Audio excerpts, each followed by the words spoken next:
Tita, pahiram naman ako ng cellphone ko. Inip na ako dito sa bahay. My goodness! Baka nakakalimutan mo na kalalabas mo lang sa ospital dahil nagkasakit ka na sa sobrang pagka-addict mo sa paglalaro ng online games. Restricted ka muna sa paggamit ng phone. Pero tita, matagal na naman ako nakalabas sa hospital eh. Nakakainip naman dito sa bahay. Di mo rin ako pinapayag magbukas ng TV kasi bawal din sa akin. Tapos ayaw pa akong payagan maglaro ng basketball kasama mga tropa ko. Magbasa ka na lang ng books. Marami akong binili sa bookstore last time. Mga published stories yon na mula sa mga apps. Hindi ba uso yun sa mga Gen Z? Eh tita, ayoko naman noon. Hindi ako fan ng mga fiction stories sa SOCMED. Ikaw na lang magbasa. Nahuli ka nga madalas sa trabaho dahil lang sa pagbabasa mo ng mga yan. Restricted ka sa paggamit ng phone. Period. Ay, wait lang. Gusto mo bang maglaro tayo ng chess? Kukunin ko lang yung chessboard. No, ayoko tita. Hindi ka naman masaya kalaro eh. Ang bilis mong matalo. Masyado ka kasing magaling kaya natatalo ko. Pero gagalingan ko na ngayon, don't worry. Ayoko nga. Hindi naman yan ang trip ko ngayong gawin eh. Yung cellphone ko na lang. Sige na. Promise. Hindi ko siya gagamitin ng matagal. Ibabalik ko din kagad sa inyo. Hindi ba sabi naman ni Doc, okay lang naman gumamit ng cellphone basta may limitation? Alam mo, Kyle, sobrang lala nang nangyari sa'yo last time. Ayoko na makita ka nagsasuffer dahil sa kaka-cellphone mo. Huwag ka munang pasaway, please. Hindi nakilig si Kyle sa kanyang tiyahin. Sa halip, pinanlisikan niya ito ng mga mata at umalis. Pumunta siya sa kanyang kwarto at padabog na isinara ang pinto. Pagdating sa silid, patalon siyang humiga sa kaba at nagtalukbong ng kumot. Naiintindihan naman niya na iniingatan lamang siya nito. Pero sa edad niyang 18, parang palagi pa rin siyang tinuturing na sanggol. Isang buwan nang nakalipas mula nang lumabas siya sa ospital dahil sa matinding pagkakasakit. Simula noon, hindi na siya nakalabas ng bahay at napakaraming bawal, lalo na ang paghawak ng cellphone. Si Sol, ang kanyang tiyahin, ay walang asawa at anak. Sa kanya nito ibinuhos ang buong atensyon simula nang mamatay ang kanyang ina nung sanggol pa lamang siya. Samantala, ginugol niya ang oras sa pag-iisip ng paraan kung paano niya makukuha ang cellphone mula kay Sol. Isang oras lang naman niya yung gagamitin at ibabalik din niya ito pagkatapos. Kinagabihan, hinanap niya ang pinaglalagay ng mga tabletang pampatulog ng tiyahin. Nagtimpla siya ng gatas, kumuha ng 3 tableta at dinurog ito bago ilagay sa gatas. Nakangiti siya nang dumako sa kwarto ni Sol. Dala ang tinimpla niyang gatas. Mabuti na lamang at gising pa ito at naabutan niya na nagbabasa ng libro. Tita, uminom ka muna ng gatas bago ka matulog. Aba, kinakabahan ako bigla ah. Para-paraan ba to para makuha ang cellphone mo? Hindi no. Gusto lang kitang ipagtimpla ng gatas kasi matagal ko na ding hindi ito nagagawa sa inyo. Hindi ba noong 10 years old pa lang ako, palagi mo akong inuutusan magtimpla ng gatas para sa tuwing gabi? Kasi pagod ka na at gusto mo na magpahinga. Bigla ko lang na-miss ang nakagawin natin noon. Ay wow! Lapit ka nga sa akin, Kyle. May lagnat yata ang makulit kong pamangkin ah. Hindi ba yata magaling ang sakit mo? Hindi ka naman ganyan dati eh. Maganda yata ang epekto ng sakit ko, tita. Sige na. Please, inumin mo na yan. Sayang naman tong tinimpla ko. Dinamihan mo ba ang asukal nito? Alam mong hindi ako umiinom ng matabang na gatas. Opo naman. 4 na scoop ng asukal yan, tita. Aba, good boy. Tandang-tanda mo pa. Akin na nga yan. At baka magtampo ka pa. Agad na iniabot ni Kyle ang gatas kay Sol. Bahagya pa siyang napangisi nang makitang ininom ito ng tiyahin. Dahil sa tingin niya ay nagtagumpay ang unang hakbang sa kanyang plano. Lalo pa siyang natuwa ng ilang minuto lang ang lumipas ay agad itong nakatulog. Matinding pampatulog ang tabletang iniligay niya sa gatas at hindi basta-basta nagigising ang taong umiinom nito. kahit anong ingay pa sa paligid. Agad siyang kumilos para sa susunod niyang gagawin. Yun ay ang hanapin ang cellphone niya. Binuksan niya ang lahat ng drawer sa kwarto, pati na rin ang malaking cabinet. Hanggang sa napansin niya ang isang kahon sa ilalim ng kaba at agad niya itong kinuha. Halos mapatalon siya sa tuwa nang buksan niya ito at makita ang cellphone niya. Dali-dali siyang lumabas sa kwarto ni Sol at isinara ang pinto. Dumiretso siya sa labas ng bahay dahil sabik na siyang makatapak muli sa lupa. Naglakad-lakad siya at pumunta sa lumang palaruan at doon nilaro ang paborito niyang online games. Sa gitna ng pagpindot-pindot niya sa kanyang cellphone, naagaw ang atensyon niya sa isang malaking lalaki na nakatayo sa di kalayuan. Hindi niya masyadong maaninag ang mukha nito dahil sa dilim. Pero halata niyang dobleng laki nito sa kanya at maskulado ang katawan.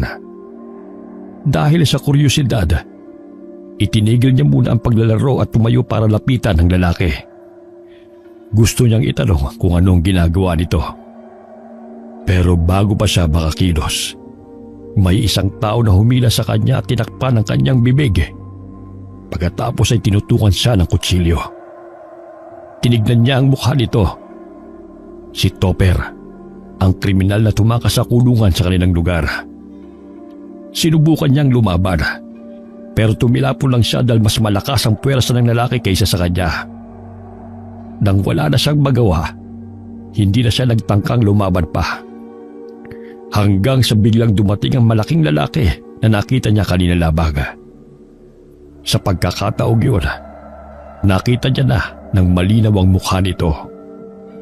Mayroon itong maputing buhok, maitim na balat, kakaibang refleksyon ng mga mata, at mas doble ang laki sa pangkaraniwang tao.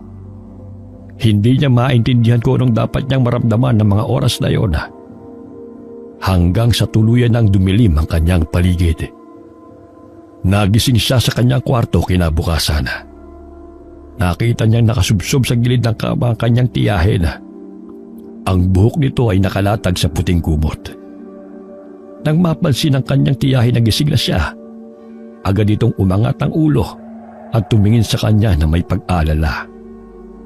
Oh Kyle, gising ka na pala. Kumusta ang pakiramdam mo? Medyo masakit lang po ang ulo ko. Ikaw kasi ang pasaway mo talaga.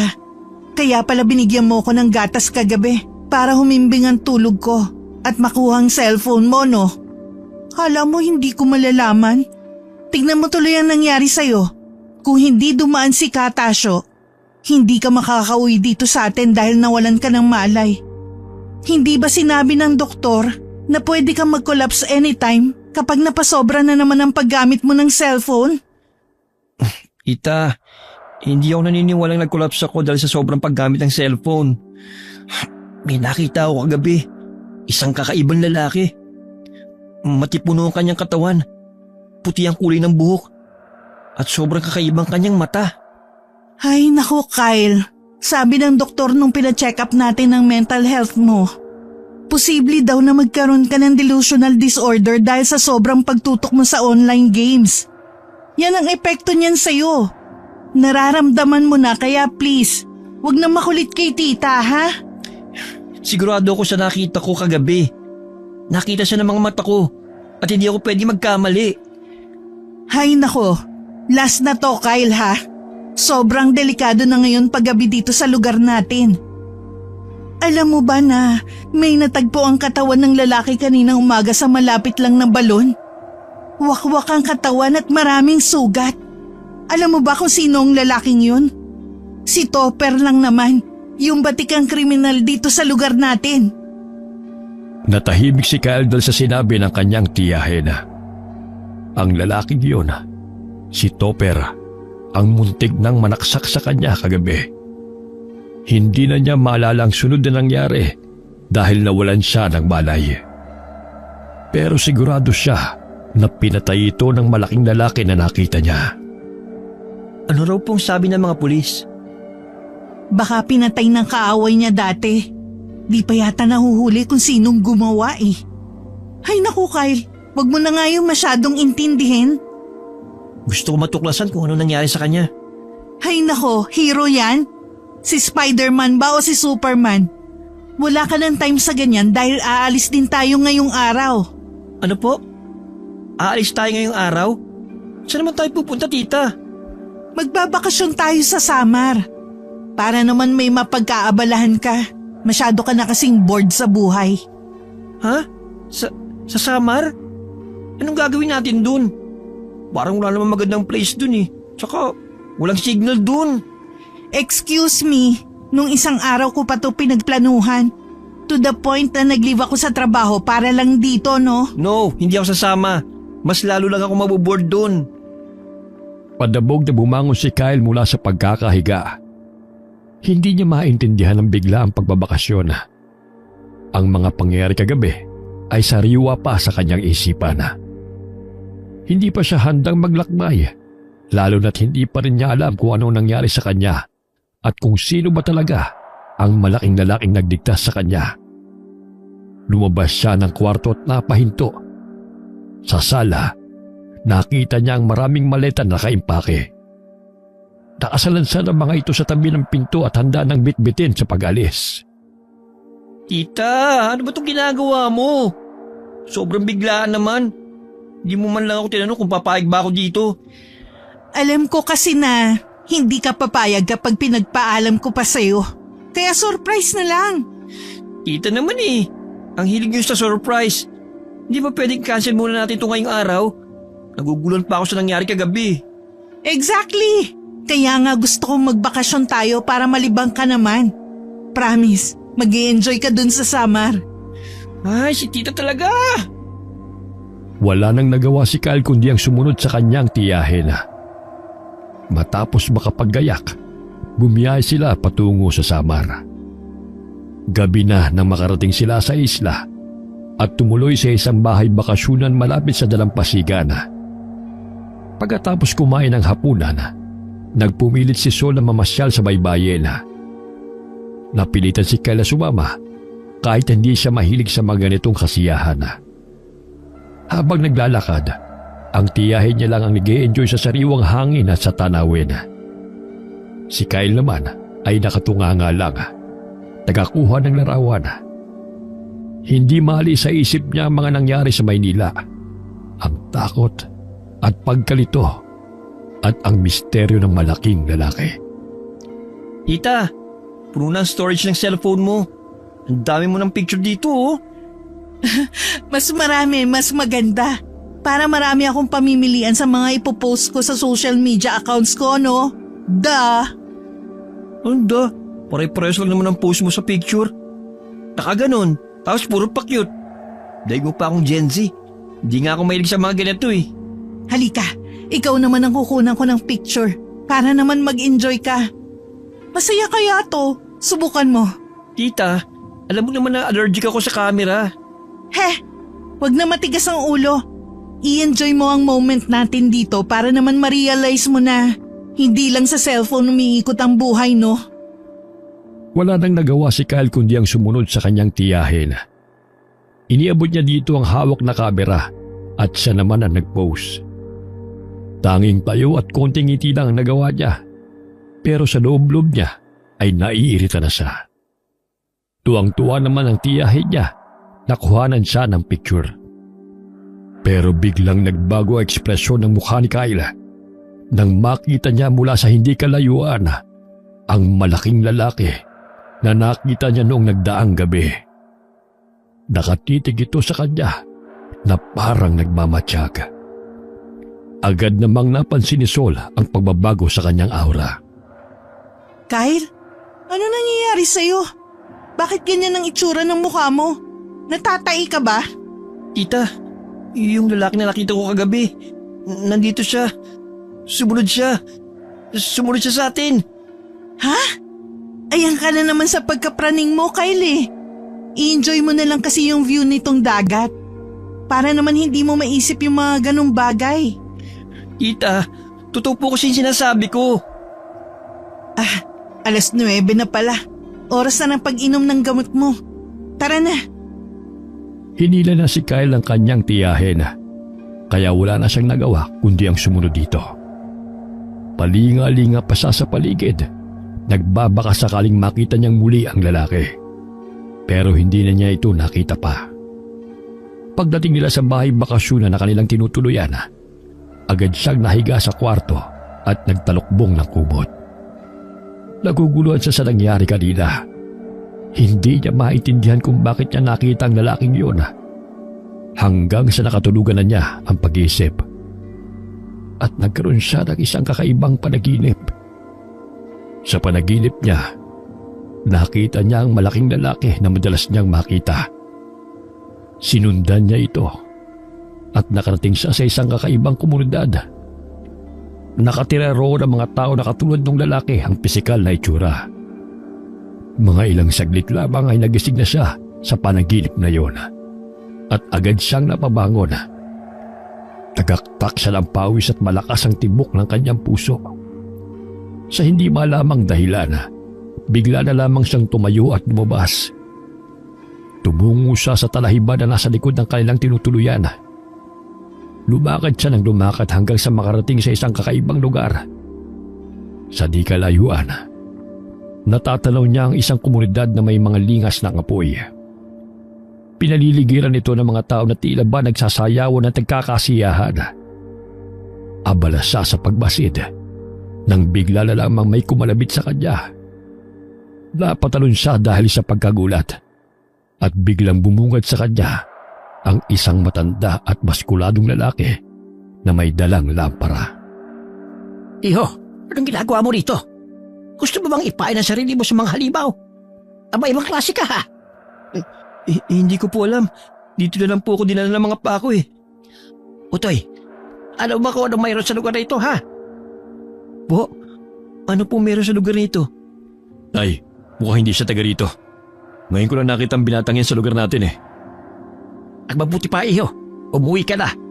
Saan bang yung tinutuluyan at ihatid ka na namin? Hindi na po kailangan.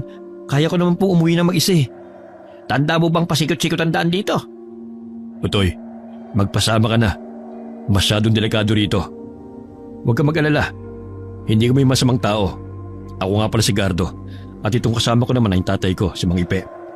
Mga kilalang albulado kami sa lugar na ito. Kaya mapagkakatiwalaan mo kami. Napanatag ang loob ni Kyle sa sinabi ni Gardo. Nagpatiuna sa paglalakad ang dalawa at agad namang siyang sumunod sa mga ito. Nang ihakbang nila ang kanilang paapali sa lugar na yon, natigilan sila sa narinig nilang ingay. Sigaw yun ng isang babae na humihingi ng tulong. Kinabahan si Kyle dahil pamilyar sa kanya ang boses. Kaagad silang pumunta sa pinanggagalingan ng ingay. Nang matunto nila yon, nakita nila si Sol na nilalapa ng mga aswang. Agad na sumugot si Gardo sa mga nilalang na yon. Takot na takot si Kyle sa nasaksihan. Nais niyang tulungan ng kanyang tiyahin, pero pinigilan siya ni Mang Ipe bago pa siya makakilos. Dito ka na lang. Napakadelikado. Hindi mo sila kaya. Tita ko po yun. Papatay siya ng mga nilalang ngayon. Hindi ko kakayanin kung may mangyayari masama sa kanya. Si Gardo nang bahala sa kanya. Kaya niya mga yun. Ano pong klase mga nilalang mga yan? Hindi po ba sila mga tao? Hindi sila mga tao. Sila ay kabilang sa mga aswang na kung tawagin ay gabunan. Ang pinakamakapangyarihan at pinakamalakas sa lahat ng mga aswang. Napakong tingin ni Kyle sa mga nilalang na nasa harap niya. Parang tumigil ang dugo niya sa sobrang takot. Bigla niyang naalala ang malaking lalaki na madalas niyang makita sa paligid. Pareho ang itsura ng mga ito. Mahaba ang buhok, malaki at matipuno ang pangangatawan, at parang marmol ang gaspang ng balat. Sa sobrang lakas ng mga aswang, tumilapon lang ng tumilapon si Gardo. Walang epekto ang buntot pagi na pinangahampas niya sa katawan ng mga ito. Pansamantala lang silang nangihina at pagkatapos ay nakakabangon muli. Nang mapansin ni Mang Ipe na halos hindi na makayanan ng anak niyang si Gardo ang laban, sumugod na rin siya. Meron siyang iwinisik na mga puting pulbura sa mga aswang at nagkasugat-sugat ang katawan ng mga ito. Nang makatakas si Sol mula sa isang aswang na nasaktan ni Mang Ipe, agad itong lumapit kay Kyle. Nangihina ito at sugatan ang katawan. Tita, dumudugo po ang braso at dibdib nyo. Ayos lang po ba kayo? Ayos lang ako. Malayo sa bituka to. Ikaw, ayos ka lang ba? Opo tita, umalis na po tayo dito. Kailangan natin magamot ang mga sugat mo. Oo, Kyle. Napakadelikado dito. Umalis na tayo. Baka may mangyaring masama sa'yo. Saan kayo pupunta? Huwag muna kayong humiwalay sa amin. Nagkalat sila sa paligid. Baka makasalubong niyo sila sa daan at iba pa nilang kauri. Sugatan ang katawan ni tita. Kailangan siyang gamutin. Kami na ang bahala sa kanya. Sa isang hindi inaasahang pangyayari, bigla na lamang umatake ang isang aswang kay Sol. Mabilis na nasanggahan ni Cardo ang kanyang tiyahin, pero nawalan pa ito ng malay dahil sa sobrang pagkabigla. Agad na dinukot ni Gardo ang isang matalas na bagay at isinaksak sa aswang. Nang hina ang nilalang at bumagsak sa lupa. Si Mang Ipe naman ay patuloy sa pakikipaglaban at sari-sari kagamitan na ang ginagamit nito. Isa-isa nang nangihina ang mga aswang na naroon at pagkatapos ay umalis na sila. Dumiretso sila sa kubo ni Mang Ipe. Dahil isang albularyo ang mag-amang ito, marami silang mga halamang gamot at iba't ibang klase ng anting-anting. Inihiga nila si Sol sa lapag. Pinunasan naman ni Kyle ang mga sugat nito. At saka tinapala ni Mang Ipe ng dahon ng kamangyana at madre de cacao. Dinasalan din niya ng salitang Latin ang isang papel at saka ipinahid sa sugat ng babae. Sinenyasan naman ni Mang Ipe si Kyle bilang tanda na maayos na ang kalagayan nito. Magdamag na binantayan ni Kyle ang kanyang tiyahin. Kinaumagahan na. Nagising na lamang siya habang nakasubsob sa gilid ng higaan si Sol. May humahaplos sa kanyang buhok. Pag-angat ng kanyang ulo, nakita niya ang tiyahin na gising na at nakangiti sa kanya. Kaagad siyang bumangon at niyakap ito ng mahigpit. Tita, mabuti lang po at gising na kayo. Sobra po ako nag-alala sa inyo kagabi. Bakit po kasi sinundan niyo pa ako dun? Ikaw naman kasing bata ka. Paano hindi kita susundan eh? Bigla ka nalang lumabas ng kwarto mo. Tapos dumiretso ka sa talahiban. Alam mo naman na stranger tayo dito. Masyado ka na bang bored sa buhay mo? Pasensya na po tita. Hindi na po mauulit yun. Na-curious lang po ako sa lugar na ito eh. My goodness, talagang wag mo nang uulitin yun. Muntik ka nang mawalan ng magandang tita kagabi. Teka nga pala, hindi ko akalain na may mga ganong nilalang pala sa totoong buhay. Akala ko sa horror movies ko lang sila makikita eh. Ang creepy naman nila. Sabi po ni Mang Ipe, sila daw po yung mga gabunan. Mang malalakas na aswang talaga sila. Teka, wala yata tayo sa bahay bakasyonan ah. Nasaan tayo, Kyle? Nasa bahay po tayo ni Mang Ipe at Gardo. Yung mag-ama na nagligtas sa ating kagabi. Eksaktong pagkasabi ni Kyle noon, dumating si Gardo. Dala ang 2 tasa ng mainit na kape. Napansin ni Kyle na natulala ang tiyahin niya kay Gardo. Parang nagkagusto ito kagad sa binata. Kinalibit niya ang tiyahin para mahimas-masada at bigla itong napahiya. Hindi mo naman sinabi na nasa bahay pala tayo ni Piolo Pascual. Hi! Sol nga pala. Nice to meet you. Gardo nga pala. Kumusta ng pakiramdam mo? Ayos lang naman. Kaso hindi ko alam kung nananaginip ba ako. Dahil may gwapong artista sa panaginip ko. Tita, kakahiya ka. Parang bata. Biro lang, di ba? Ang KJ mo talagang bata ka.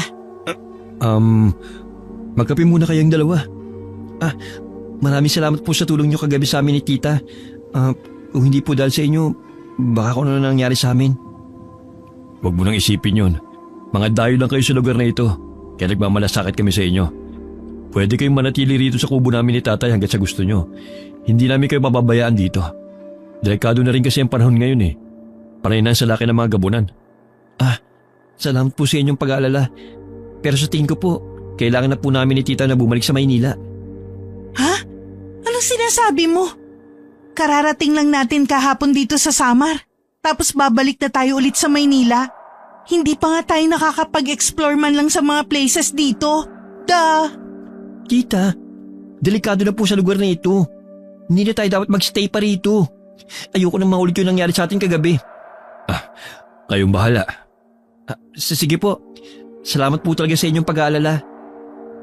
Matapos uminom ng kape na inihanda ni Gardo, nagpaalam ang magtiyahin sa mag-ama at bumalik sa kanilang bahay bakasyonan. Nagulat sila nang makita na nasunog ito. Wala nang natira kundi abo. At nasunog din ang lahat ng kanilang gamit, kabilang ang kanilang mga cellphone at pera. Natuloy raw ang magtiyahe dahil sa nangyari at hindi nila malaman kung anong gagawin. Gumawa sila ng paraan para makabalik sa Maynila, pero hindi ito nangyari. Grabe tita. Bibihira lang pala sa lugar na ito ang may maayos na internet connection. Mabuti nga kahit papano may nakita tayo at nagmabuting loob na ipahiram sa atin ng phone niya. Tita, ano po palang sinabi ni Tita Maricel? Sobrang busy niya sa business niya ngayong araw na to hanggang bukas. Sa isang araw pa niya tayo mapapadalhan ng pera. Po? Ano nang gagawin natin ngayon, tita? Wala naman tayong hawak na pera para mag-rent na matutuloy ang pansamantala. Maintindihan naman siguro yun ng mga iba pang pwedeng upahan dito. Kasi nasunog yung tinutuluyan natin. Sabihin na lang natin sa kanila na medyo madidelay ang bayad. Bahala na nga. Habang naglalakad na magtiyahin, nakasalubong nila sila Mang Ipe at Gardo. May dala silang lambat at balde.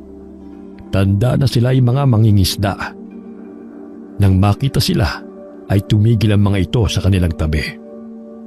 Sa kayo mapunta? Akala ko'y babalik na kayo sa inyong lugar. Nasunog po yung bahay bakasyonan na tinutuluyan po namin. Natupok po ang lahat ng mga gamit namin Lalo na yung cellphone sa wallet ni tita. Wala po kaming pera para makabalik sa Maynila. Totoo po yun. Sa isang araw pa po kami mapapadalhan nung kilala namin kaya sa isang araw pa kami makakauwi. Kung ganun sa kayo tutuloy pansamantala. Mga mata pobre yung mga nagpapaupa rito.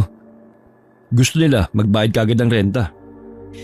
Yun nga ang pinoproblema namin ngayon Wala naman kaming ibang kakilala rito na pwedeng mahinga ng tulong. Sa bahay na muna kayo tumuloy pansamantala. Huwag kayong mag-alala. Hindi namin kayo sisingilin ng renta. Tulong na rin namin yun sa inyo. Kaya huwag niyong masyadong alalahanin. Talaga po? Maraming salamat po sa inyo. Huwag po kayong mag-alala. Kami naman po ang tutulong sa inyo kapag kayo naman po nangailangan ng tulong. Huwag mo rin masyadong kaisipin. Ang mahalaga, may matuluyan kayo ngayon. Dahil sa kabutihang loob ng mag-ama, may natuluyan din sa wakas ang magtiyahin. Pumunta na sila sa kubo ng mga ito at pagdating roon ay may iniabot na mga damit sa kanila si Gardo. Alam ko na wala kayong damit na pamalit dahil natupok na nga po yung mga gamit nyo. Ipapere ko muna sa inyo ang mga damit na ito. Itong para sa Sol. Para sa akin to? Ako, baka magalit ang asawa mo ha? Sa kanya yata ang mga ito Wala akong asawa. Yung pinsa ko may-ari niyan. Naiwan niya nung magbakasyon siya dito. Talaga? So, available pa ang posisyon? Charot! Wala akong balak na mag-asawa. Kuya Gardo, maraming salamat sa pagpapatuloy mo sa amin dito sa inyong bahay. Pati na rin dito sa mga damit na pinahiram nyo. Huwag po kayong mag-alala. Baka po sa isang araw imuwi na po kami. Hinihintay na lang po namin yung padala ni Tita Maricel. Huwag mo masyadong kaisipin yun. Saka tumutulong talaga kami sa mga dayong katulad ninyo na nangangailangan ng tulong. Hindi lang kayong unang tao na tinulungan namin. Pagkasabi ni Gardo noon, natigilan ang lahat dahil sa narinig nilang ingay ng mga tao mula sa labas. Dali-dali namang lumabas si Gardo at sinundan siya ni Kayla. Pagdating nila sa labas, nakita nilang isang babae na may dalang sanggol. Nangingitim na ang balat ng sanggol. Nakalobo ang tiyan at halos wala ng malay. Agad na sinindihan ni Mang Ipe ang kandila at kinuha ang isang malaking dahon. Dahan-dahan niyang tinampal-tampal ang mukha ng sanggol. Pagkatapos, kumuha siya ng papel at nagsulat ng ilang salitang Latin na hindi maintindihan ng mga tao. Hinawakan niya ang ulo ng sanggol at dinasalan ito. Samantala, inihanda naman ni Gardo ang isang palanggana na puno ng tubig. Naglagay siya ng isang pulang likido sa tubig. Gamit ang bimpo, ipinunas niya ang tubig na yon sa sanggol. Nagtataka si Kyle sa kung anong sakit ng batang ito. Matapos ang panggagamot, naisip niya na dapat niyang tanungin si Gardo tungkol sa sakit ng sanggol.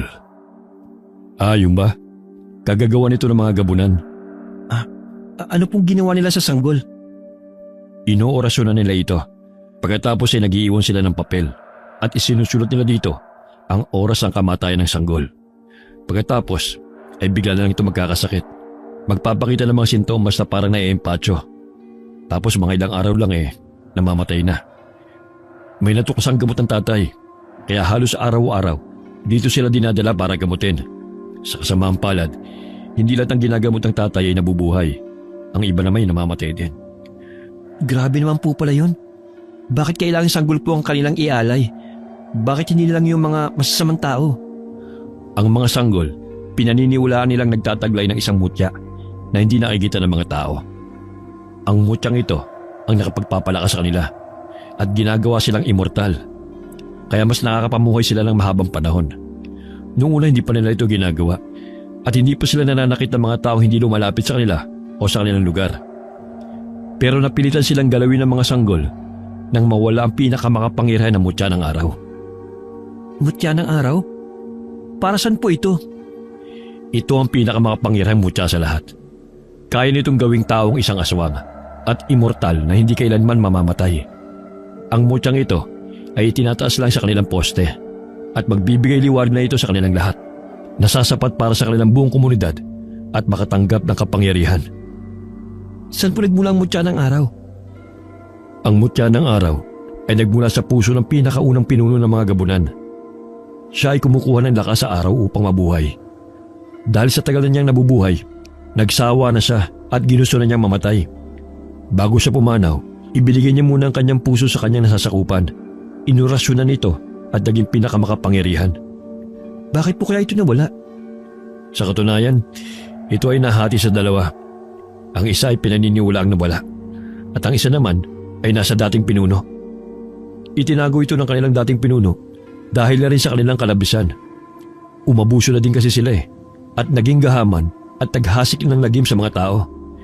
Pero nang mamatay ang kanilang pinuno, ay gumawa pa rin sila ng paraan para mapagbigyan ng hilig ng kanilang laman. At nagawa pang idamay ang mga walang kamuwang-muwang ng mga sanggol. Yung nakita ko pong isang komunidad na parang may bonfire tapos nagkakasiyang tao, hindi po ba yun ang komunidad ng mga gabunan? Yun na nga ang komunidad ng mga gabunan, iho.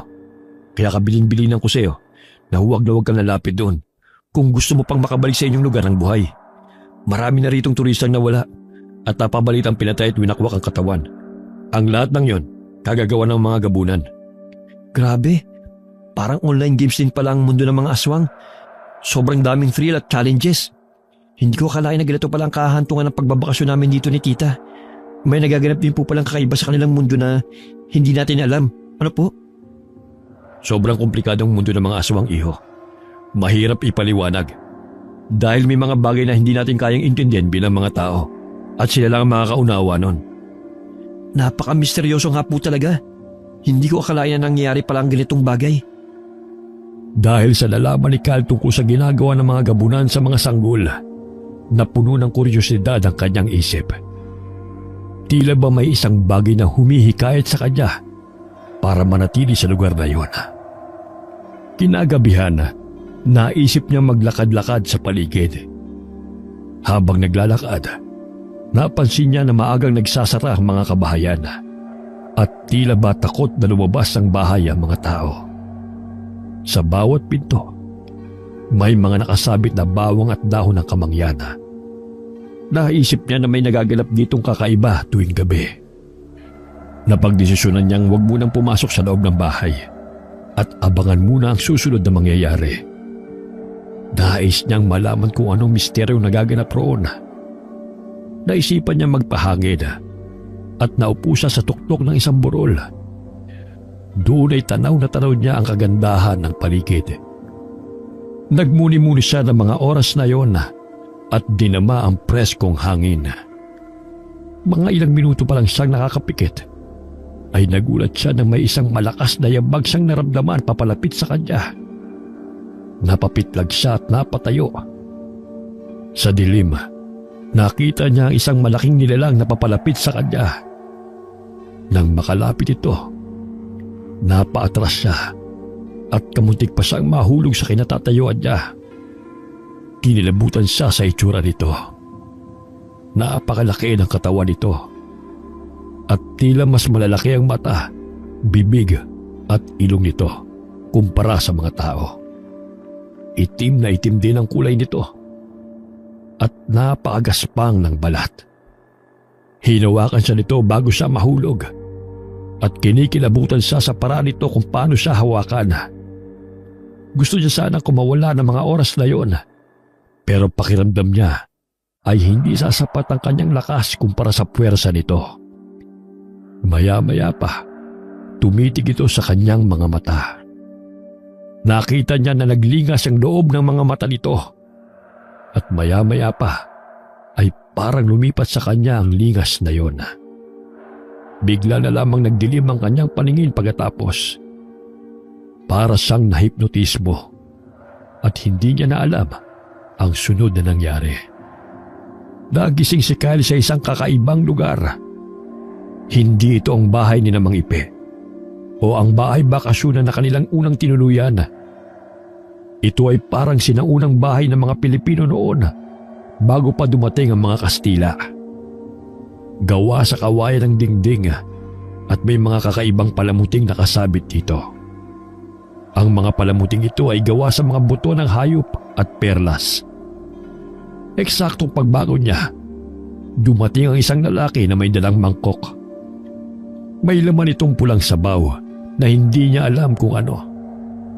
Magandang umaga, mahal na prinsipe. Oras na para kumain ng almusal.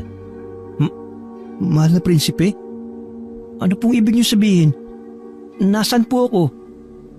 Mamaya ko na ipapaliwanag ang lahat. Humigop ko na lang muna ng sabaw para magkaroon ng laman ng inyong sikmura. Pero, bakit po ako nandito? At sino po ba kayo? Ako si Kulas, ang inyong tagapag-alaga. Huwag na maraming tanong.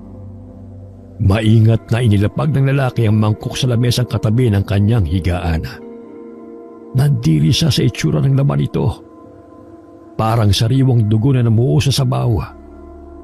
Sa pag-aakalang isa lang yun sa kakaibang putahe, kinuha niya ang kutsara at sumandok ng kaunting sabaw. Inamoy niya ito at nang makalapit sa kanyang ilong ay halos masuka na siya. Napakalansa ng amoy nito, parang nabubulok na karne. Kung hindi mo pipiliting kainin yan, ay hindi ka mabubuhay. Yan ang kakainin mo simula ngayon. Ano po bang nangyayari? At bakit kailangan kong kainin ng nakakadiring pagkain na ito? Dahil kabilang ka sa amin. At simula ngayon, ay ibang nilalang ka na. Hindi ko kayo maintindihan. Hindi ba pwedeng ipaliwanag niyo muna ang lahat sa akin? Saka mapagkakatiwalaan ko ba kayo? Iho, alam kong hindi mo nakilala ang tunay mong ama. Hindi nga po. Bata pa lang ako, hindi ko na siya kilala. Oras na siguro para malaman mo kung anong totoo. Ang totoo niyan, ang tatay mo ang dating pinuno ng mga aswang at ikaw ay isang prinsipe. Tayo ay hindi mga tao. Tayo ay mga aswang na kung tawagin ay gabunan. Gabunan? Hindi po yan totoo. Hindi ko po nakilala ang tatay ko simula pagkabata. Pero sigurado ako isa siyang tao. Wala naman po akong nakitang kahit anong tanda sa sarili ko na isa akong aswang. Kasinungalingan lahat ng yan. Wala ka pang nakikita sa sarili mo dahil hindi pa lumalabas ang tunay mong likas. Kaya ka nga narito para matutunan mong yakapin ang tunay mong pagkatao. Balang araw, magiging katulad ka rin namin. Alam kong ayaw mo pang kainin ang pagkain na yan dahil naninibago ka pa. Pero bumangon ka na dyan at gumayak. Ipapakilala kita sa buong angkan at tanggapin mo rin ang mainit na pagbati nila para sa iyong pagbabalik sa komunidad ng mga gabunan. Hindi makapaniwala si Kyle sa mga narinig. Para siyang natuklaw ng ahas dahil sa mga nalaman niya. Wala siyang nagawa kundi tanggapin ang katotohanan. Kinabukasan, ipinakilala siya ni Kulas sa iba pang taga roon. Mainit ang pagtanggap sa kanya ng mga ito. Sa mga sumunod na araw, inobserbahan niya ang kanilang pamumuhay. Sa unang tingin, parang mga normal na tao lamang sila. Naghahanap buhay, gumagawa ng mga gawaing bahay, at nakikisalamuha sa mga tao. Walang bakas na sila ay mga aswanga. Napansin niya na hindi sila gumagamit ng bawang, asina, at matatapang na panlasa sa kanilang pagkain. Kaya naman ang mga ito ay matabang. Tumanggi siyang kumain dahil ayaw niyang tanggapin na isa siyang gabunan. Kaya ng sinasabi ni Kulas. Bagamat normal ang kanilang pamumuhay, may kakaibang orasyon silang binibigkas na hindi niya maintindihan. Palagi rin silang umiinom ng sariwang dugo at kumakain ng hilaw na karne. Minsan, tao ang kanilang binibiktima para ipanlaman sa kanilang sikmura. Nagulo ang utak ni Kyle sa mga natuklasan. Gusto na niyang makaalis sa lugar na yon. Bagamat mabuti naman sa kanya ang mga nandoon. Hindi pa rin ito ang mundong nakasanayan niya. Nais niyang bumalik sa kanyang pamilya. Nangungulila na siya sa tita Sol niya. Alam din niya na nag-aalala na ito. Pagod siyang umupo sa isang malaking puno ng balete. Doon, napabuntong hininga siya. Nagulat siya nang marinig ang kaluskos sa damuhan sa tabi ng puno. Isang kamay ang lumitaw at maya-maya pa ay biglang bumungad si Mang Ipe sa kanya. Sabi na dapat magbawas na ako ng pagkain ng baboy. Hindi na tuloy ako magkasya sa butas. Mang Ipe, paano po kayo nakapasok dito? Hindi daw po basta-basta nakakapasok ang mga tao rito. Akyat bahay dating lolo Ipe mo. Ano pong koneksyon nun eh? Hindi naman po kayo umakyat. Sumuot po kayo sa butas. Ilang taon na kasi akong babalik-balik dito. Alam na alam ko ang mga lagusan dahil dito ako nagdanako ng iba't ibang klase ng mga halamang gamot. Marami kasi silang talim dito eh. Mabuti na lamang nakakatsamba. Hindi pa nahuhuli. Basta, tayo na. Sumama ka na sa akin pabalik. Pumunta po kayo dito para iligtas ako? Paano niyo po na lamang nandito ako? Ito namang batang ito, malakas ang pandama ko. Alam ko na kung ano at sino ka. May idea na kagad ako na nandito ka ngayon dahil hindi ka titignan ng angkan mo. Ngayong naramdaman na nila, nakabilang ka sa kanila. Ibig sabihin, alam niyo din po yung sinasabi nila na kabilang ako sa lahi ng mga aswang na gabunan? Totoo po ba yun? Paano po nangyari yun? Ikaw talagang bata ka. Mamaya na lang natin pag-usapan yan. Ang mahalaga sa ngayon ay makalis ka sa lugar na ito. Tayo na, baka maabutan pa nila tayo. Ang tiyahay mo tsaka si Gardo, naghihintay sa labas. Sige po. Bago pa man makahakbang ang dalawa, nakarinig sila ng mga yabag na papalapit. Nagmamadali silang sumuot sa butas. Ngunit bago pa man makapasok si Mang Ipe, nasabit ang kanyang salawal sa isang alambre. Nahubuan siya at sa halip na mataranta, napatawa si Kyle dahil sa ekspresyon ng matanda dahil wala itong suot na panloob. Ay, Diyos ko, pag binabalas ka nga naman, buti na lamang medyo tigasin pa itong si Manoy ko. Hindi nakakayang ibalandra. Hoy, iyo, ano? Tawa ka ng tawa dyan. Tulungan mo ako rito.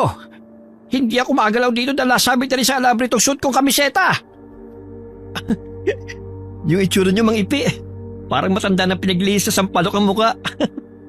Tapos proud pa kayo sa Manoy nyo ang lit naman.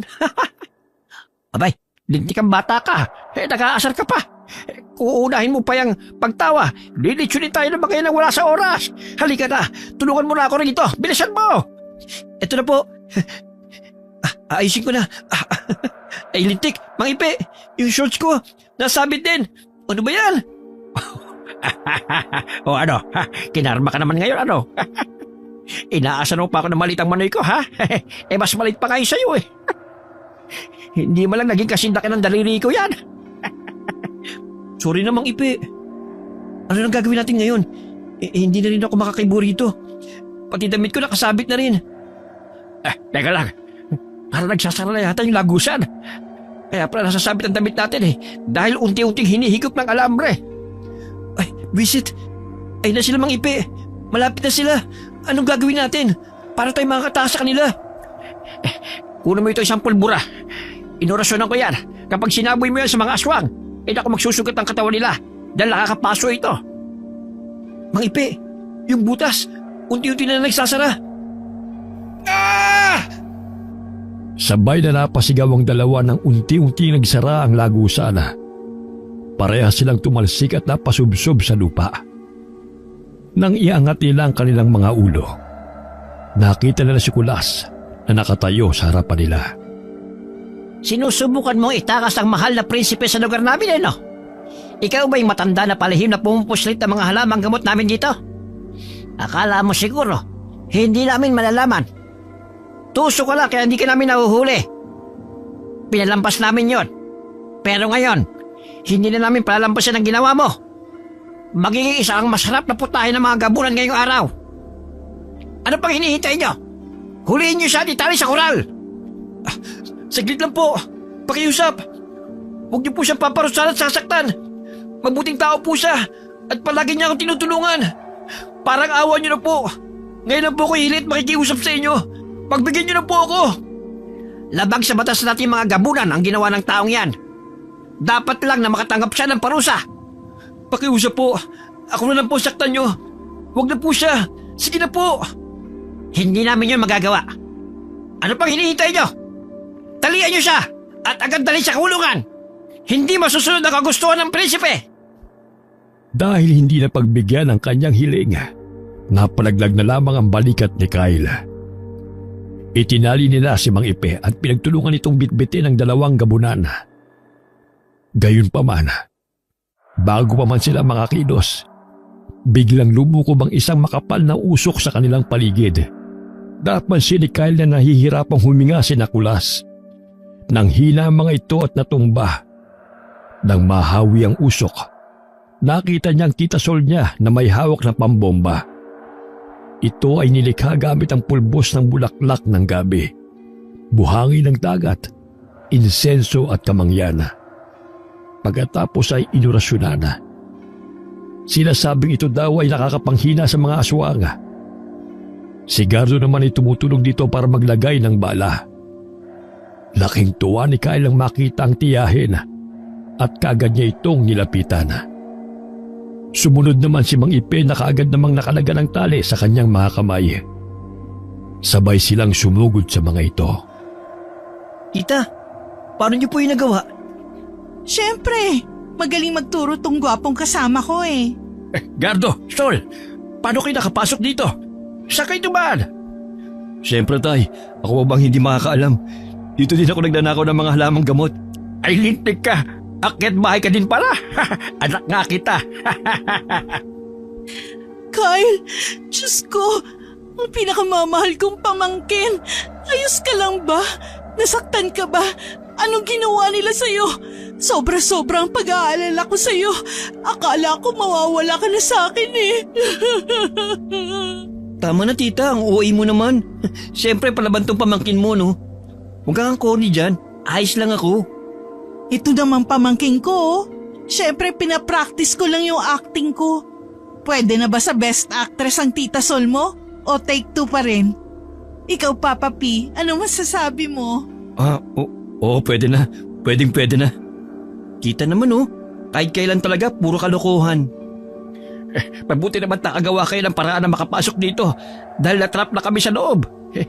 Sinasarahan na pala yung lagusan na nakauguli akong daanan. Alam na pala nila yung pagnanakaw ko. Lampas na kasi sa oras na pag-usapan natin eh. Hindi pa rin kayo lumalabas. Inisip namin na posibleng may nangyaring hindi maganda sa loob. Sumunod na kami at hinanap kong muli yung lagusan na alam ko dito. Teka, anong ibig niyo pong sabihin na pag-usapan? Ibig sabihin, planado niyong pagpunta rito?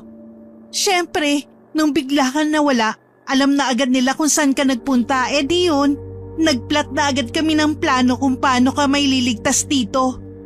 Itong pambombang to, ngayon nga lang ito ginawa eh. Ang galing-galing nga ni Gardo, plus point siya sa akin. Maraming salamat po sa inyo at iligtas niyo ako rito. Akala ko, dito na ako habang buhay eh. Akala ko, hindi na ako makakaalis dito. Ang mahalaga, ligtas ka na ngayon. OMG! Ang dami nila, papunta sila sa atin! Napalingon si Kyle at ang kanyang mga kasama sa pulutong ng mga gabunan na papalapit sa kanila. Sobrang dami ng mga ito, kaya nataranta silang lahat.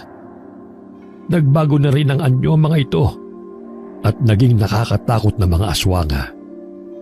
Nagmadali silang tumakbo palayo at dumaan sa lagusan na dinaanan ni Nagardo para makalabas sa lugar na yon. Sa kasamaang palad, naabutan pa rin sila ng mga aswanga. Sinubukan ni Sol na buksan ang hawak niyang bomba, ngunit wala na itong bala dahil naubos na. Kinuha naman ni Mang Ipe ang maliit na bote at isinaboy ang laman nitong puting pulbura sa mga aswanga. Bawat matamaan ito ay nasusugatan ang katawan at nanghihina. Kinuha naman ni Gardo ang sungay ng baka at isinaksak sa mga ito. Bawat masaksak ay nasusunog ang katawan. Lumaban naman si Sol gamit ang buntot pagi. Gaya ng mga naunang sandata, napapatumban niya ang sinumang aswang na matamaan ito. Gayunpaman, doble ang lakas ng mga aswang at napakarami din ang bilang kaya hindi nila matalo. Hanggang sa naubusan na sila ng panlaban at tumakbo na lamang sila at nagtago sa damuhan. Tay, paano nang gagawin natin? Ubus na mga dala nating sandata laban sa kanila. Oo nga po, Mang Ipe, anong gagawin natin? Napakarami po nila. Ang mabuti pa, umalis na tayo rito. Hindi tayo pwedeng basta umalis. Susundin tayo ng mga ito at baka biktiman din nila ang ibang tao. Kailangan wag natin silang hayaan makalampas dito sa lugar nila. Gamitin na natin ang inorasyon ng kuminatamis sa bawang. Ha? Para saan naman yun, Tay? Kakainin natin tapos lulunukin. Mapapautot tayo. At ito magsisilbing pangontra na natin sa mga aswang. Yak! Hindi mo nakakatiri yun. Kayo na lang ang gumawa. Hindi ko gagawin yan, no? Tita, huwag ka nang maarte. Gawin mo na lang kasi. Bawang? Tapos iuutot? No way! Mas magiging malakas kasi ang puwersa kapag lahat tayo gagawa. Nasa bingit tayo ng kamatayan ngayon. Hindi na pwede mag-inarte dahil kung hindi, magiging pagkain tayo ng mga aswang.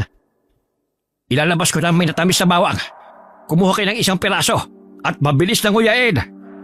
Mga 3 minuto lang at mapapautot na kayo. Sabay-sabay natin gawin yon. Kinuha ni Mang Ipe ang isang maliit na garapon na natatakpan ng tela at binuksan ito. Pagkabukas pa lamang, umaaling-asaw na ang amoy, kaya lahat sila ay napatakip ng ilong. Gayunpaman, wala na silang ibang pagpipilian sa oras na yon. Para lamang makaligtas, tiniis nila ang amoy at kumuha ng tig-isang piraso. Panayang pilit ni Kyle sa tiyahin na panayang pag-iinarte at ayaw makisama. Sa wakas, napapayag din niya ito. Kumuha sila ng tig-isang piraso at niluya ito, saka nilunok. Ilang minuto lamang ang lumipas, umugak na ang kanilang tiyana at sabay-sabay silang napautot. Hindi ito basta ordinaryong utot dahil naglalabas ito ng makapal na usok. Ang gas na nailabas nito ay nasinghap ng mga aswang na umahabol sa kanila. Dahil dito, nawala ng lakas sa mga ito at biglang nagsitumba. Mabilis silang nakatakas sa lugar na yun at tumakbo ng mabilis. Wala nang nakalapit pa sa kanila. Nang malayo na sila, sabay-sabay silang napabuntong hininga. Lalo na nang matalaw nila ang kubo ni Mang Ipe. Sabay-sabay silang umupo sa lapag at dinama ang pagod sa pagtakbo at pagkipaglaban sa mga gabunan. Si Gardo naman ay tumayo para kumuha ng isang pitsil na tubig. Habang nakaupo sila at nagpapahinga, naikwento ni Kyle ang sinabi sa kanya ni Nicolas. Sinabi naman ni Gardo na alam na nila ang tungkol dito. Alam niyo na po ang tungkol doon? Bakit hindi niyo kagad sinabi sa akin? Hinayaan lang namin na ikaw ang makatuklas tungkol sa pagkatao mo. Alam namin na posibleng hindi ka maniwala kapag sinabi namin sa'yo. Iho, hindi mo sila mapagkakatiwalaan. Bagamat sila yung mga kamag-anak. Lalo na yung si Kulas. Siya ang pumatay sa tatay mo. Wala naman talaga silang pakialam sa'yo sa totoo lang. May gusto lang silang makakuha mula sa'yo. Ano pong gusto nilang makuha sa akin? Yung mutya ng araw. Yung mutya ng araw? Ibig sabihin, nasa akin ang mutya ng araw na sinasabi niyo po? Ang tatay mo, matalik kong kaibigan. Kaya alam kong ginawa niya sa'yo noong araw na bago kayo umalis ang nanay mo sa lugar na ito. Alam niyang papatay na siya ng kanyang angkan dahil sa ginawa niyang paghihigpit. At alam din niya na papatayin ka nila. Sa gusto ng tatay mo na mamuhay ka ng normal at maayos bilang isang tao, itinago niya sa katawan mo ang mutya ng araw. Yun ang dahilan kung bakit hindi ka nagpapalit ng anyo sa kabila ng pagiging aswang mo. Pero dahil po dito, ang daming inosenteng nadamay. Yung mga sanggol na wala namang kalaban-laban, hindi po ba parang mas makakabuti kung ibalik ko na lang ito sa kanila at tanggapin ko lang ang kapalaran ko bilang isang gabunan? Iho, papatayin ka pa rin nila kahit gawin mo yun. At saka huwag mong sayangin ang mutya na ipinagkaloob sa'yo ng tatay mo. Isinakripisyo niya ang buhay niya para lang sa kapakanan mo. Ibalik mo man sa kanila yan o hindi, parehas lang din. Papatay pa rin sila ng mga tao dahil ganun sila kasama. Ang kailangan, mahanap mo ang mutya ng apoy dahil doon nakasalalay ang buhay nila. Malilipol natin ang kanilang angkan. Para saan po ang mutya ng apoy? Bakit po meron sila nun? Sa mutya ng apoy napupunta ang elemento na nakukuha nila sa enerhiya ng mga sanggol. Kapag naipon ito, nagiging mutya ng apoy. At ito ay parang bitamina na nagbibigay sa kanila ng lakas ng katawan at nagiging dahilan kung bakit hindi sila madaling mamatay. Ibig sabihin, mas makapangyarihan pa rin po kaysa sa mutya ng apoy ang mutya ng araw? Oo, hindi kayang pantayan ng mutya ng apoy ang mutya ng araw dahil dito. Kapag wala silang lakas na nakukuha sa sanggol, hindi ito gagana, saka nauubos ang kapangyarihan nito. Hindi gaya ng mutya ng araw na kayang tumagal ng bilyong taon na hindi nauubos ang buhay. Saka kaya silang gawing immortal ng mutya ng araw. Paano po kaya natin mahanap yun? Yun ang dapat nating malaman. Kung paano yun mahanap. Yun ang magiging pagsubok natin. Dahil tiyak na itinagaw nila itong mabuti para hindi makuha ng kahit na sino. Napabuntong hininga na lamang si Kyle dahil sa sinabi ni Gardo. Hindi niya akalain na ang bakasyon nilang yun ng kanyang tiyahin ay mauuwi sa ganito. Sa pagtuklas sa kanyang tunay na pagkatao. May misyon pala siyang dapat gampanan. Parang nasa loob siya ng isang online game na nilalaro niya, ika niya sa sarili. Maya-maya lamang, bigla niyang napansin na parang nawawala ang kanyang titasol. Inilinga-linga niya ang kanyang paningin sa paligid, pero hindi niya ito nakita. Teka, si Tito Sol ba? Nakita niyo po ba? Parang hindi natin siya kasama. Aba, oo ka. Kainin pa tayo dito nag-uusap Hindi natin napansin si Sol. Kuya Gardo, kanina po bang nung pumasok kayo sa kwarto at kusina, hindi niyo po ba napansin doon si tita? Ha? Hindi. Iniisip ko kasi na nandito lang siya, kaya hindi ko masyadong inalala. Hala, hindi kaya naiwan natin si Tita Sol doon sa lugar ng mga gabunan? Kung kasama natin siya ngayon, dapat andito siya. Baka naman nasa kwarto lang, nagpapahinga. Medyo mabilis mapagod yun kaya baka nakatulog na siya. Tay, wala nga po siya roon. Galing na ako kanina sa kwarto. Hindi ako nagkakamali. Mang Ipe, Kuya Gardo, hindi tama to. Hanapin natin si Tita Sol. Balikan kaya natin siya doon. Dito na muna tayo maghanap sa loob ng bahay at baka nandito lamang siya. Gardo, galugarin mo ang lahat ng kwarto. Pati na rin yung imbakan natin. Ikaw naman, Iho, hanapin mo siya sa kusina sa banyo. Ako naman ang maghahanap sa labas. Huwag na tayo magkakasaya ng oras. Sige na! Sumunod naman si Cal sa sinabi ng Mang Ipe. Ganon din si Gardo. Sinuyod nila ang buong kabahayan pati na rin sa labas nito. Pero wala silang Sol na nakita.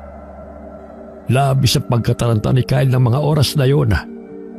Hindi niya kakayanin kung mawawala ang tiyahin. Dahil ito ang nakasama niya sa mahabang panahon. Napaiyak na lamang siya habang hinahanap ito. Mang Ipe, Kuya Gardo, hindi ito maaari. Hindi natin mahanap si tita. Sigurado kung naiwan natin siya sa mga gabunan. Kailangan natin siyang punta at hanapin doon. Baka kung anong gawin nila sa kanya. Iho, napakadelikado ng naiisip mo. Hindi tayo pwede magpadalos-dalos. Baka gawin lang nilang pahay ng tiyahin mo para bumalik ka sa kanila at makuha ang mutya ng araw. Wala na po akong pakialam sa mutya ng araw na yan. Buhay ng tiyahin ko nakatayar dito. Hindi ko po kakayanin kung may mangyayaring masama sa kanya. Iyo, kumalma ka. Hindi nila sasaktan ang tiyahin mo. Hanggat hindi ka bumabalik sa kanila. Paraan nila yon para puntahan mo sila. Mag-iisip tayo ng ibang paraan na hindi ko maagat sa kanilang bitag. Anong paraan? Tatangalan po ba tayo rito? Kung kayo kaya nyo, ako hindi. Dahil napakahalaga sa akin ang tita Sol ko.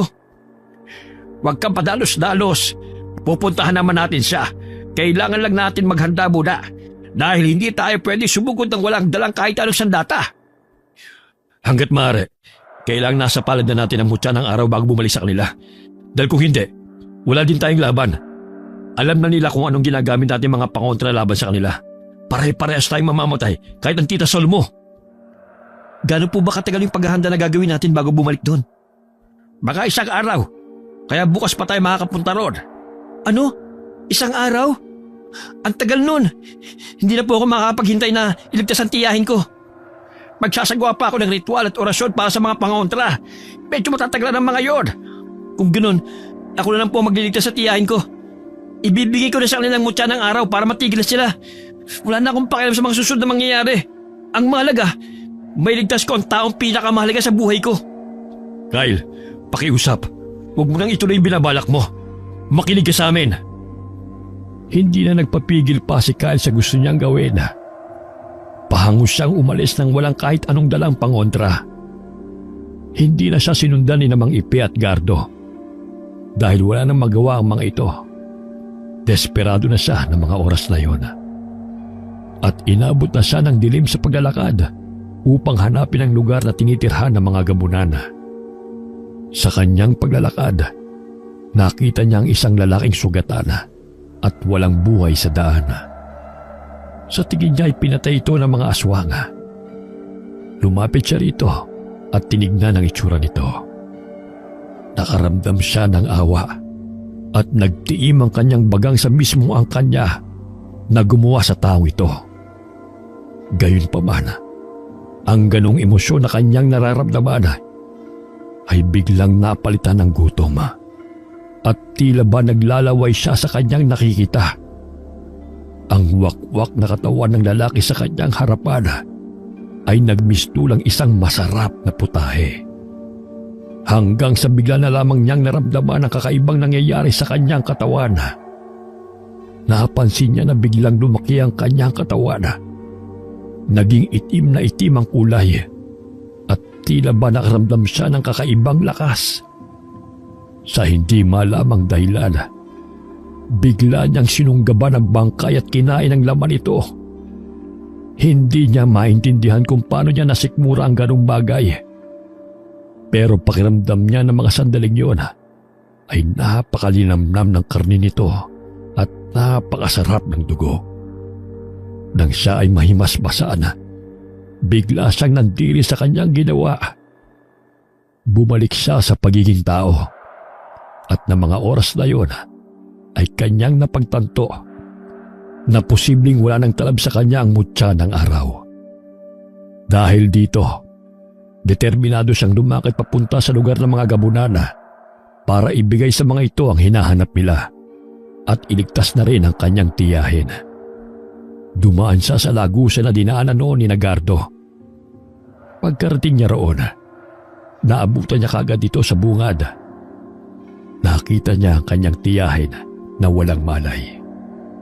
Walang nagbabantay roon, kaya malaya siyang nakalapit dito. Inihiga niya yon sa kanyang hita at saka ginising. Tita, gumising ka. Narito ako, si Kyle.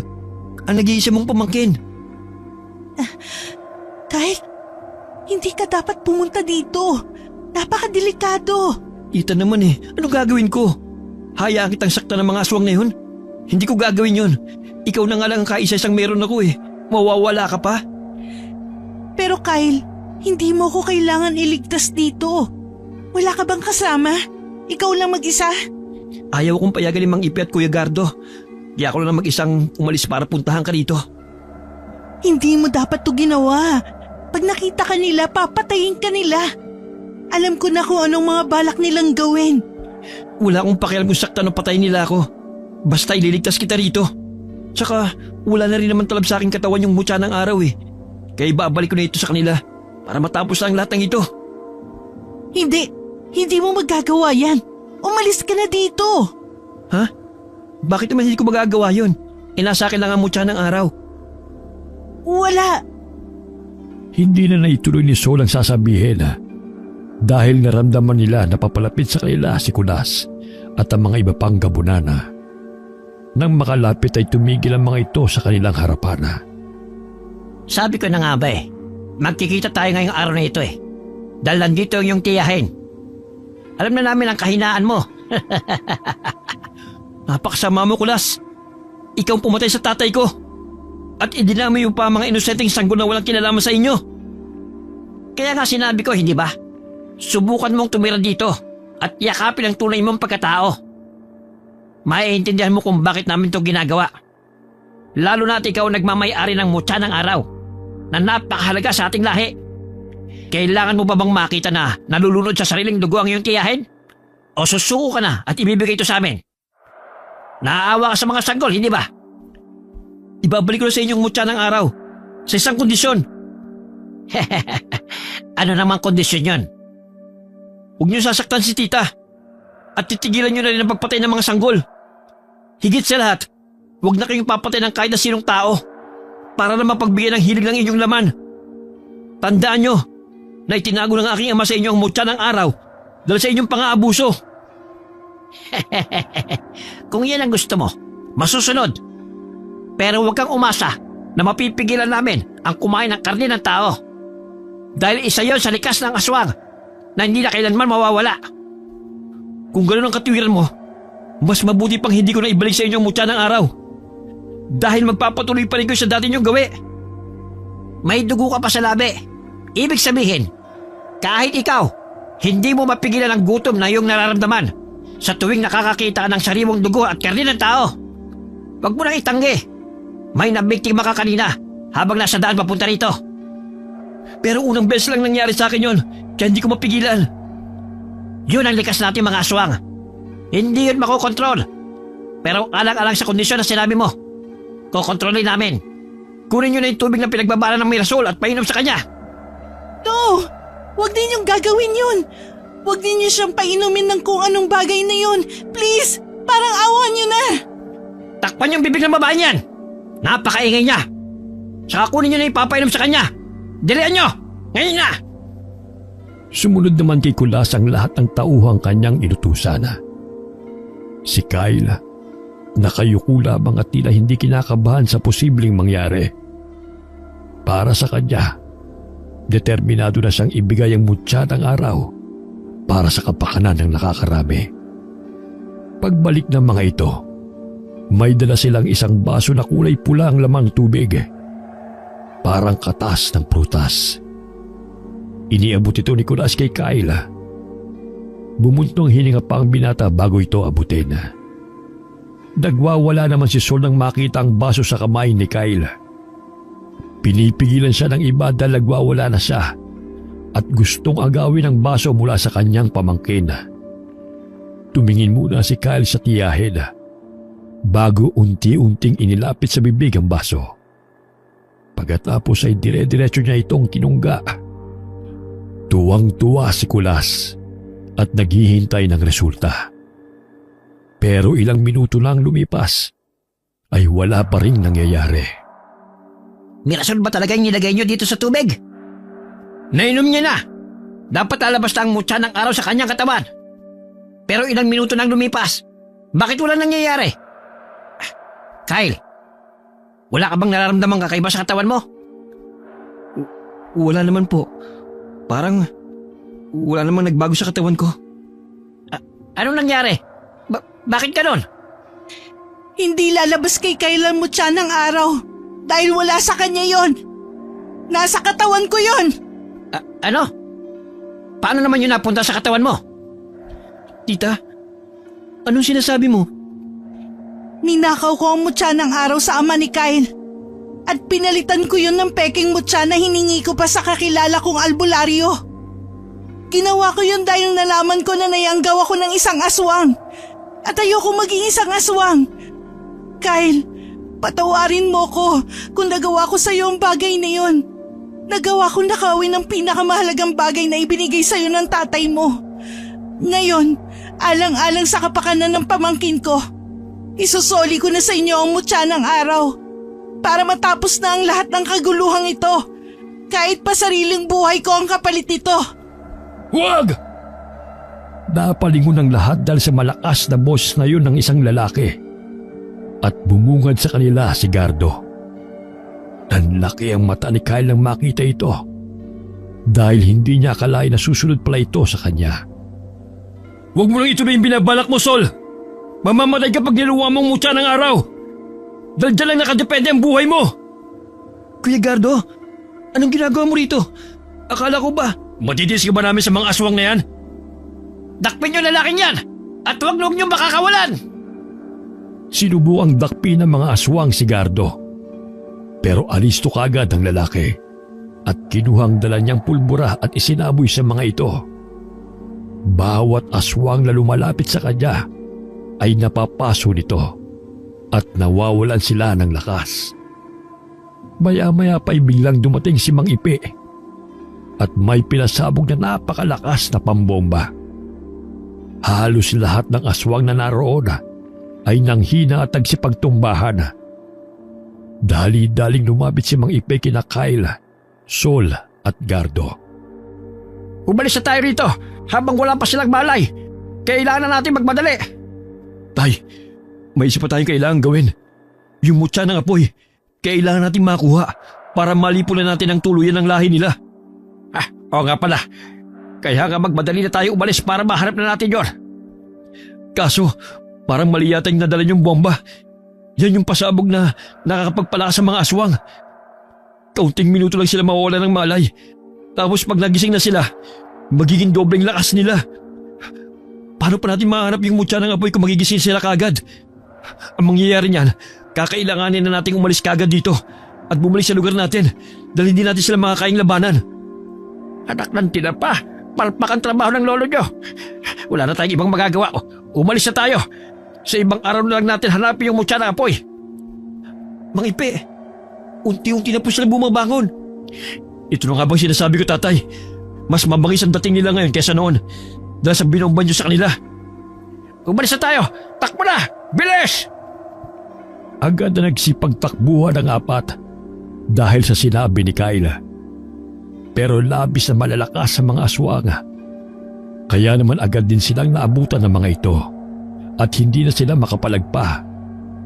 Agad na kinuha ni Mang Ipi ang natitira nilang pangontra, ang pulbos ng kamangyan. Pero agad din itong naubos. Si Gardo naman ay hinugot ang buntot pagi mula sa kanyang salawal at ipinanlaban sa mga ito. Si Kyle naman, dahil wala siyang kahit anong pangontra, kahit ano na lang na mahawakan niya ay pinanlaban niya sa mga ito. Makailang beses din siyang inihagis at tumilapon. Pati ang mag-ama ay wala na ring magawa dahil sa sobrang lakas ng mga aswang. Hanggang sa sabay-sabay na silang nangatumba at magkasama silang itinali ng mga ito. Hindi na kayo makakapalagpa. Kayo ang gagawin namin pagkain para sa seremonya mamaya. At ikaw babae, ilalabas mo na ang mutya ng araw bago namin gutay-gutayin ang katawan mo. Kayo naman, magsipanghanda na kayo para sa piging natin mamaya.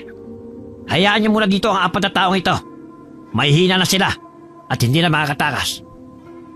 Tatay naman kasi, mali yung ginamit mong pambomba. Ganito tuloy nangyari sa akin. Wala na tayong magagawa sa kanila. Natalo na tayo. Paano pa natin maharap yung mutya ng apoy? Pasensya ka na anak. Nagmamadali kasi tayo eh. Kaya nalito na ako kung alin ang dadaling kong pangontra.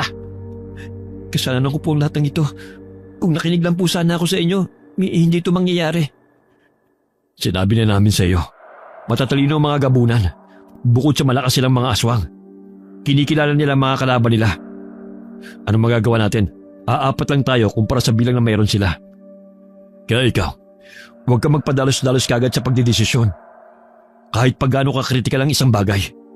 Pag-isipan muna at siguraduhin na napaghanda ang mabuti ang lahat. Lalo na sa mga ganitong pagkakataon. Kapag hindi tayo nakawala rito, ito na rin ang araw ng ating wakas at magpapatuloy ang paghahasik nila ng lagim sa mga tao sa lugar na ito. Isang malalim na buntong hininga na lamang ang pinakaulan ni Kyle ng mga sandaling yon. Wala na siyang magawa kundi tanggapin ang pagkatalo nila. At wala na siyang pag-asang makakakawala pa sila roon.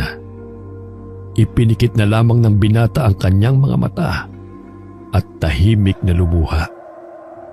Maya-maya, bigla na lamang may dumating na isang malaking gabunan. Nanlaki ang mga mata ni Kyle dahil natitiyak niya na ito yung malaking lalaki na madalas magpakita sa kanya. Mayroon itong dalang kakaibang bagay. Ito ay isang kristal na may hugis na puso na may mga pulang linya na parang apoy. Si Pinunong Isagani. Buhay siya. Siya din po yung lalaki na madalas magpakita sa akin. Sino po siya? Kyle, siya ang tatay mo. Buhay siya. Buhay ang tatay mo. Talaga po? Paano nangyari yun? Nasa kanyang mutya ng apoy. Ibig sabihin, magagawa niyang lipulin sila. Hindi makapaniwala si Kyle sa sinabi ni Gardo. Buong akala niya kasi ay patay na ang kanyang ama. Nakita niyang itinaas nito ang mutya ng apoy. Saka winasak. Nagkagulo ang lahat ng aswang at nagsitumba. At ang iba ay winalsik ang kanilang mga katawan bago tuluyang maganap ang trahedya. Lumapit kay Kyle ang kanyang ama at hinaplos ang kanyang buhok. Sinabi nito na isinakripisyo nito ang lahat para sa kanya dahil mahal na mahal siya nito. Pagkatapos ay nagpaalam na ito sa kanya. Lumapit din ito kay Sol at nagpasalamat. Sinabi nito na hindi na niya kailangang ibigay pa kay Kyle ang mutya ng araw na nasa kanya. Dahil ibibigay niya kay Kyle ang mutya na nasa kanyang katawan. Pagkatapos, may inilagay itong isang kristal na parang araw sa bibig ni Kyle bago umalis. Iwinasiwas nito ang mutya ng apoy at pagkatapos ay inilagay sa mataas na poste at doon ay nilagyan ng maraming asin. Dito na nagtapos ang buhay ng mga gabunan. Napaiyak na lamang si Kyle dahil pati ang kanyang ama ay nawala na rin. Ginawa lamang yun ang ama mo para sa lahat. Siya na mismo ang nagnakaw ng mutya ng apoy para sirain ito at wakasan na ang kanilang lahi. Kung limitado ang buhay ng mga tao, mas limitado pala ang buhay ng mga aswang. Dahil sa kagustuhan na mabuhay, sila'y nag-aaway-aaway din at nag-aagawan. Hindi ko akalain na matutuklasan ko ang ganitong bagay sa bakasyon namin ni Tita. Wala na maghahasik ng lagim sa mga tao dahil wala na mga gabunan. Ang pinuno nila mismo ang siyang nagwasak sa kanilang lahi para lang matigil ang kasamaan. Kahanga-hanga. Tunay nga pong kahanga-hanga si Ama. Kaya pala siya nagpapakita sa akin dahil pinoprotekta at binabantayan niya ako. Pagkatapos ng pangyayaring yon, ay panatag silang umalis sa lugar na yon. Kinabukasan ay umalis na rin sina Kyle at ang kanyang tiyahin upang bumalik sa Maynila. Nagpasalamat naman sila kina Mang Ipe at Gardo sa kabutihan ng mga ito. Ang bakasyon na yon ang nakapagpatuklas kay Kyle sa maraming bagay na ang mundo niya ay hindi lamang umiikot sa online games. Marami pang dapat matuklasan at misteryong dapat maungkat. Napakahiwaga ng buhay. Minsan, hindi natin aakalain na sa kabila ng simpleng buhay na meron tayo, ay may mga pambihira at di pangkaraniwang misyon pala tayo na kailangang tuparin. Wakas.